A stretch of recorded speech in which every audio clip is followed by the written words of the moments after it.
Hi, how are you? Yeah, it's time for another rant today, and today I want to talk to you about how safe your business is. You see, I'm coming here from the Menzies. It's a beautiful unit, a suite that a client's put me in today, and I do appreciate it. I might give you a glimpse of it in a second. And, just on that note, I mean, the client's going to be paying me very well for the advice I give him, but the return that he's going to get is going to be a minimum of 20 times what he's going to be paying me. So, he wins because he's going to make a lot of money from the guidance I give him, and I win because I get looked after like a king and I get paid very well for my time. So the reality is this is one of the best industries on the planet. But enough about this industry. What I want to do is talk to you about a very important lesson. Now, whether you're a consultant, whether you're thinking about becoming a consultant, or whether you're a business owner, when you're listening to this, please understand this is based on many years of expensive experience that I'm about to share with you. Now, here it is. How safe is your business? Where is most of your income coming from? Is it reliant on one or two sources? If so, I just want you to think about these two stories that I'm going to be sharing with you. And the first one happened, close to 15 years ago, when I owned an air conditioning company called Marsh Air Conditioning. And I owned a complex down in Seven Hills, and one of the people in that complex was a company called Superior Ceramics.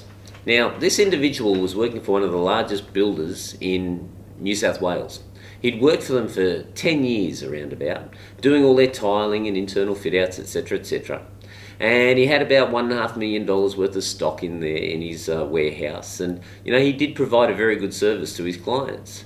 However, this builder, and I won't mention their name, decided one day, wow, look at what he's making and the margins he's making on the tiles. That'd be better in our business, so why don't we bring it in-house? And so the CEO went down, saw him personally and said, hey, look, doing a great job, we love you, by the way, you're fired. You got 60 days notice. So this guy's got $1.5 million of stock in his warehouse. He's got, I think, at least 60 or 70 staff out there doing work for him. And you know what? Within 90 days, he was in liquidation, lost everything he'd worked all his life for, and it was a very, very painful story. Why did it happen? Well, because he put all his eggs in one basket and trusted one client, one source of income. So how safe is your business? Now, recently I'm going to tell you about another example, and that is an individual that once again was relying on maybe 2 or 3 clients, and one of these clients gave them probably 40% of their income. So what's occurred is they were looking at this client that I work with, and they were saying, well, you know what, we could bring this in-house and we could offer this service ourselves and keep the margins in our business.